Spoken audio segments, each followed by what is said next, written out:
If you've been with me, I've been painting the wall down to the top edge of the baseboard. I've already painted the baseboards before, and I wasn't too concerned if I got a little bit of that white paint of the baseboard onto the wall. See all the way along there? Look at that. See? I didn't really care about that because I'm going to come back and paint that. And that's what this video is about. Okay? You want to see me do that, stick around. I figured I'd start right here, and I usually like to go from left to right. And I've got my knee pad here. I've got my little cardboard that I just lift up. I just lift this up and slide it along my paint tray, so that my paint tray, because it's metal, I don't want it scratching up the nice pre-finished floor. And I used to do this with craft paper. That's craft paper right there. I call it resin paper. You can get it at the Home Depot.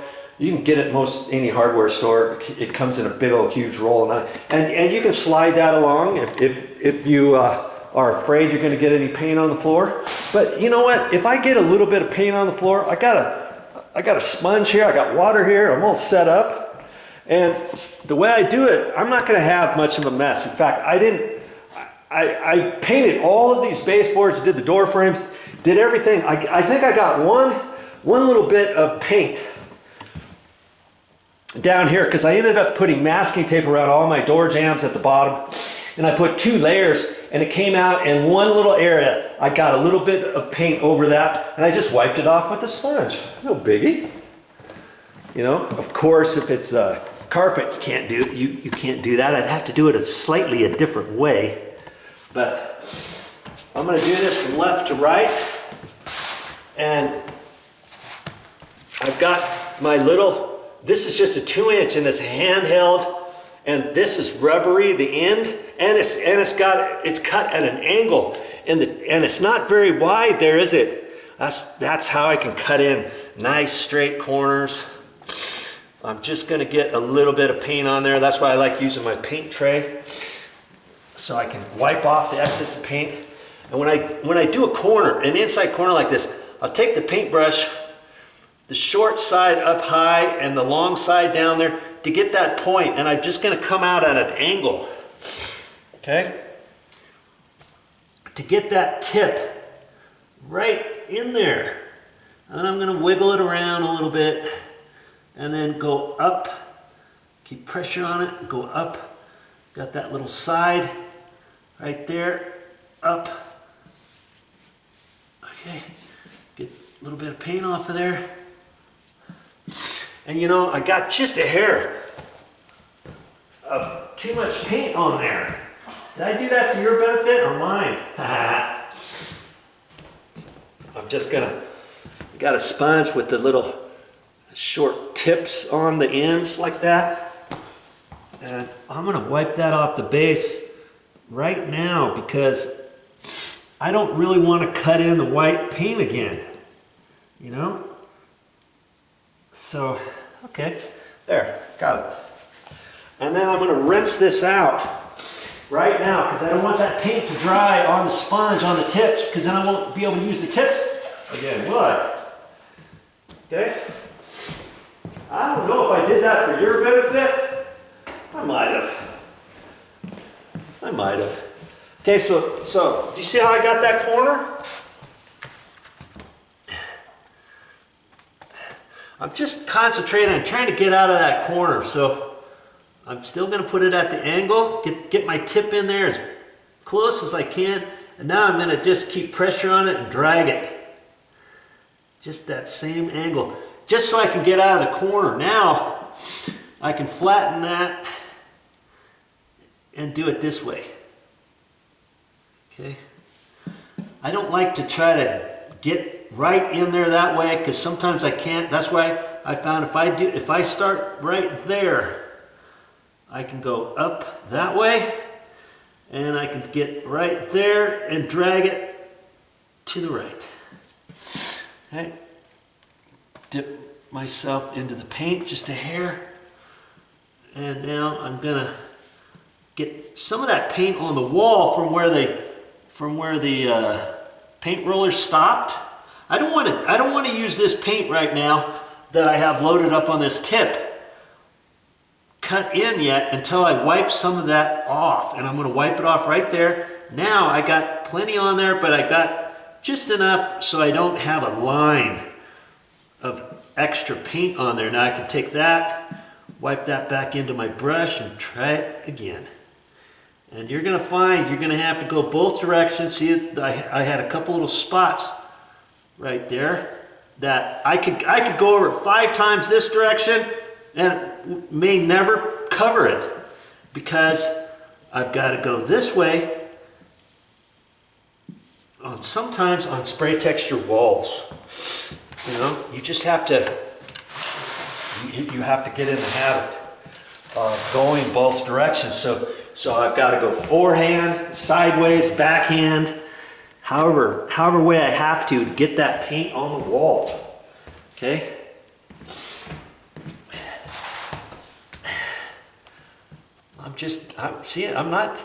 I'm not doing a whole lot. You see anything hard about this? Is there a reason why you're paying thousands of dollars to have somebody else do your painting because you don't know how to cut in? You don't want to do your walls because you've never done your walls before with the paint roller and stuff. Hey, apparently you haven't been watching many of my videos because I show you all that kind of stuff. See, I've wiped off the edges. Now I can go back. I can just flex that and I get a nice line. I mean, how much straighter do you want it? I mean, that looks pretty darn straight. Okay. I mean, granted, you're not going to get it 100% perfect because the top edge of the baseboard might have spray texture on it, little ridges, and when they caulked it in, maybe the caulking isn't perfectly caulked in. Maybe you've got old layers of other paint on there, you know, all kinds of stuff. See, I'm going to get this up high and grab myself a little bit more. I'm just going to work on this high stuff right now. Now I still got enough paint on here to go down here. See how I wiped that? I wiped this off like that. Now go back. Cut it in.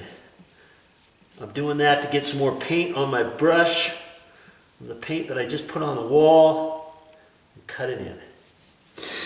Now I'm using eggshell paint, so it's got a little bit of a sheen to it. It's not flat paint. With flat paint, I'd basically be doing it the same, but you might think, I tried to cut in before, but you know, even that little bit of paint that I'm putting on here, if I went straight down and tried to cut this in, this paint would run all over the baseboard. So I get most of that off right there. Now I can go back and do that. Go like that, blend it in. On my paintbrush, it's also covering up the nooks and crannies. There, now I can use that. I've got plenty of paint on the paintbrush. It's all blended in to the paintbrush. It's not just on the outside, see? Now I can wipe off a little bit of that. And I'm going to go right there. I've got plenty on there. I'm going to come in. I'm going to come in from here, slide it down to where I want it. Press on the paintbrush and you'll bend it and you'll make it nice straight. And this paintbrush is a 2-inch and it's an angled. See, now I have to go this way to get that little hole. Got it. Blend in the paint.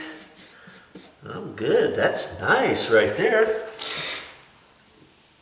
That's why you want an angled paintbrush for cutting in. Don't use one of those square ones. Don't use a little cheap one that costs you $3 that's really fat. There's no way you're gonna cut in.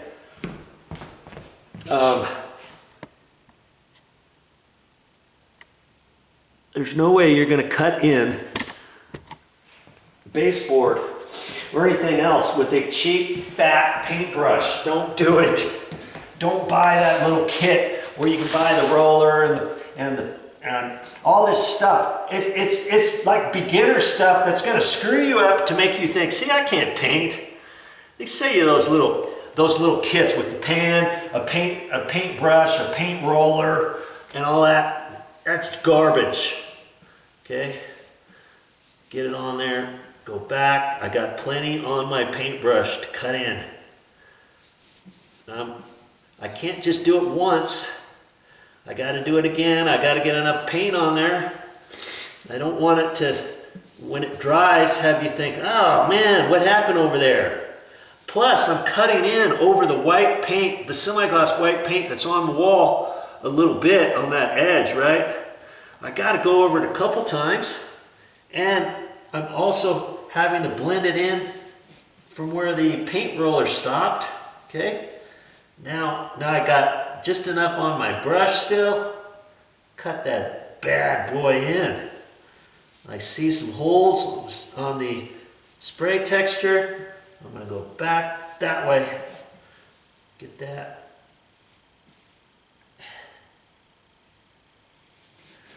Okay. You don't have to use just your tip to try to cut in. Sometimes you can. You can just do that. But if you hold your brush at the angle of all the bristles, you're getting this front bristle that's throwing paint on there, that's throwing paint, all of it's throwing paint on there, so that, and then your tip is following that. But the trick is you don't want to get so much paint on there that you're going to get it all over on the top of your baseboard. Okay? It's a happy medium, and as I was explaining to you, of course, I got a little bit on there. Of course, I got just a tiny on there. I'm using just the tip, just on top of the baseboard edge, and it's gone. Pretty much all of it.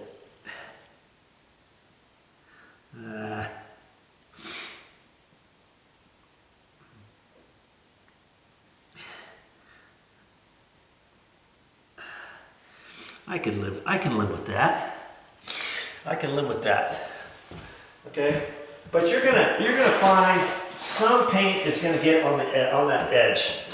But hey, if you're this wall color, you've seen it's a gray. And when's the last time you walked along your baseboard and you looked at it with a fine-tooth comb to see if any wall paint was on the top edge, a little bit on there? When's the last time? You probably never have done it. When you're right here, you don't see anything. Even when you're up there, I mean, my line looks pretty darn good. Okay? And yes, I've got more to go, so stick around. I'll show you some more.